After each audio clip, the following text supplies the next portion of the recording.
Anna, welcome. We asked you to bring along something, an object, that links into the research that you're doing. What's yours? Mine is my dog's tail, which is thankfully attached to my dog, but it's the tail that I particularly wanted to draw to your attention. The research that came to mind when you asked me to come along, it's a project that I completed in May last year on access to justice for children with learning difficulties and mental health conditions. And we carried it out in 10 EU countries. One of the things that really stuck in my mind about that project was about the adjustments that are made in court to accommodate children with learning difficulties and mental health conditions and make them feel comfortable when they're giving evidence. And one of the examples of good practice was a judge who was just totally relaxed about children giving evidence with their comfort objects. And one of the children was only comfortable giving evidence if they dressed with a lion's tail on. And my dog isn't a lion, but he's pretty similar. Why that particular project? Were there particular challenges associated with that project? Were there particular aspects of the project that you felt were particularly important?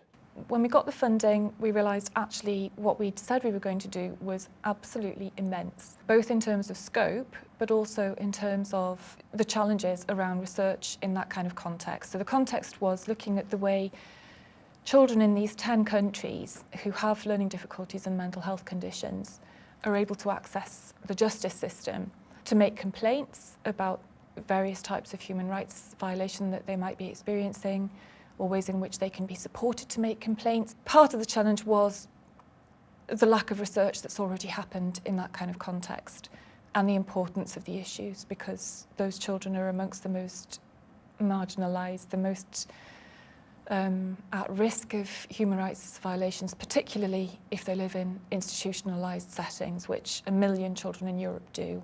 Describe to me a little bit, I suppose, the themes of research that have run throughout your work and what they are and why you feel they're important. Most of my recent work has focused on disabled people and the way in which the law contributes to excluding them and the way in which the law can contribute to removing some of the exclusion and reducing disadvantage.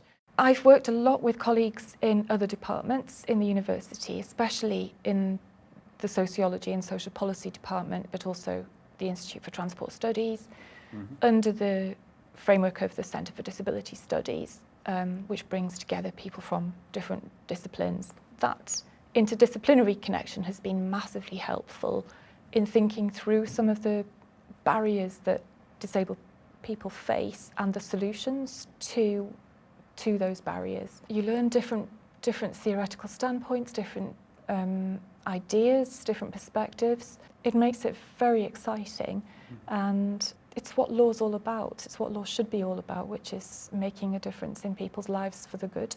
What drives you forward in terms of pursuing the new research projects that you're doing and the work that you continue to do?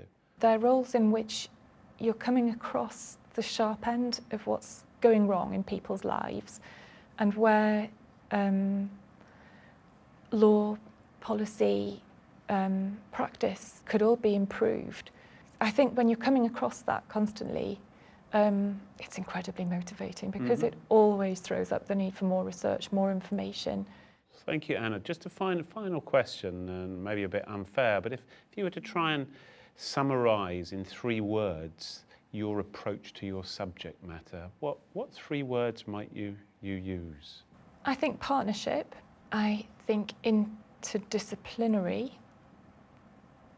and it's not one word, respectful of the people who are being researched, led by the people who are being researched. So the partnership would be with not just organisations and other academics, but with the disabled people whose lives are the subject that's being researched.